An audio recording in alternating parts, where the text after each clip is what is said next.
vais demander à Angoun de nous dire un petit mot. Juste, on est aussi dans la continuation de la Saint-Esprit du 11 janvier, c'est-à-dire qu'on ne se résigne pas et on s'indigne et on est solidaire. C'est ça, l'esprit du 11 janvier, aussi pour les droits de l'homme à l'international, si loin et en même temps si proche. Alors j'aimerais qu'on laisse la parole maintenant à Sabine Atlaoui, qui est à Jakarta. Je n'ai fait aucun commentaire ces 48 heures, mais que Serge savait que vous étiez tous là à nos côtés. En contact régulier avec la France, j'ai pu suivre la mobilisation, j'ai pu lui communiquer et il vous en remercie de tout cœur. Et le combat, il n'est pas fini. Je vais crier le mot espoir et j'aimerais tous vous entendre. Espoir!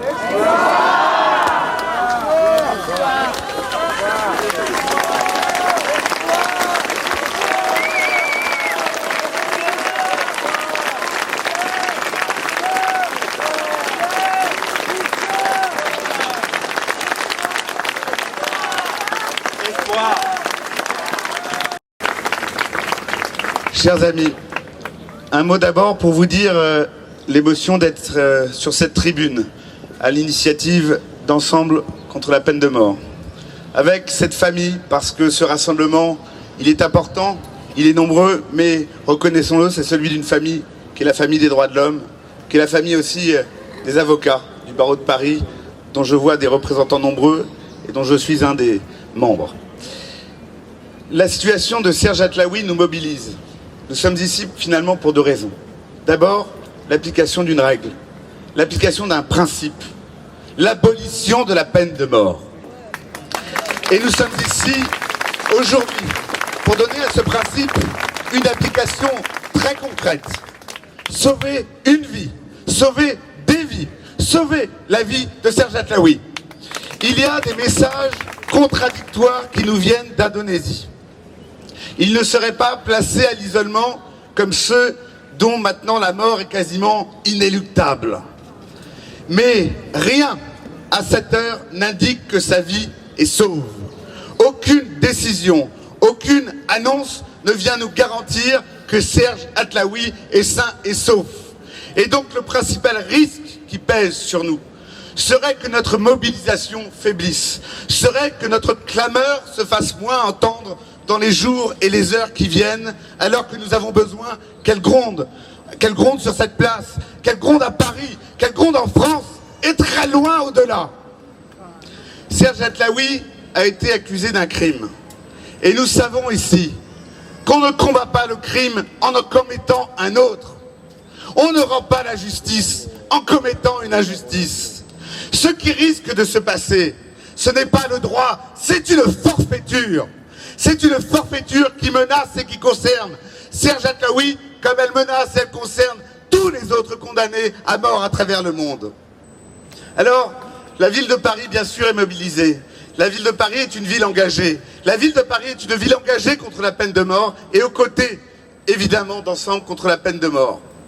Je crois que la mobilisation politique a eu lieu, elle doit continuer et l'avocat de Serge le rappelait.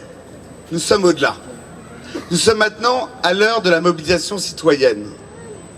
Nous ne sommes pas nombreux. Mais chacune et chacun d'entre nous a une parcelle de la vie de cet homme entre ses mains. Chers amis, je ne vous demande qu'une seule chose. La ville de Paris fera tout ce qu'elle peut, institution et ville civile qui n'a même pas de pouvoir de police. Mais nous avons des places, mais nous avons des panneaux, mais nous avons des mégaphones. Et tous seront à disposition de cet homme, de sa famille, de ses amis et de ceux qui défendent la cause de la lutte contre la peine de mort jusqu'à ce que sa vie et son sort nous soient garantis. Je n'ai qu'un seul mot à vous dire pour vous laisser. Vive Serge Atlaoui! Vive Serge Atlaoui!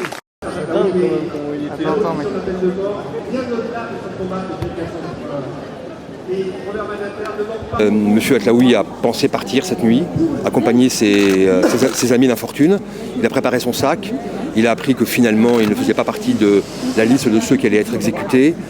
Tout reste à faire. Je ne remercierai jamais assez les autorités diplomatiques, politiques judiciaires qui m'ont assisté, mes amis. Je suis extrêmement touché de recevoir des mails de Français qui me disent « il est hors de question que je parte en vacances comme je l'avais prévu dans ce pays ». Des chefs d'entreprise qui m'écrivent en me disant « j'avais envisagé un investissement, j'y renonce ». Des tours opérateurs semblent vouloir suspendre leurs prestations à destination de l'Indonésie. Chacun comprend qu'il y a un lien très étroit entre l'activité économique et les droits de l'homme. C'est une chose qui est merveilleuse parce qu'au-delà du combat pour Serge, que je mènerai jusqu'au bout, au-delà du combat pour cet homme qui n'a jamais été condamné, qui n'a jamais été un trafiquant, au-delà de ce combat, il y a le combat pour la vie. Et il faut y penser et le mener ensemble. Qu'est-ce qui va se passer pour la suite ? Écoutez, moi ce que je souhaite maintenant, c'est que l'Union européenne sorte de sa frilosité. Je l'ai trouvée tout de même bien silencieuse. Il n'est plus temps de dire que la peine de mort, c'est pas bien, gna gna gna. Il faut aujourd'hui lancer de véritables actions. Un accord a été conclu entre l'Union européenne d'une part et l'Indonésie d'autre part. Cet accord fait du respect des droits de l'homme la condition essentielle de son application. Et toute action peut être prise par celle des parties qui constatent une violation des droits. Pourquoi l'Union européenne n'a-t-elle toujours pas agi ? Elle ne peut pas à la fois tenir un discours abolitionniste intelligent qu'elle tient et à la fois ne pas tout mettre en œuvre pour parvenir à ses fins. Voilà, un ressortissant européen innocent peut être exécuté, d'autres peuvent l'être aussi, et si l'Europe a un sens, aujourd'hui, l'Europe doit intervenir fermement et concrètement.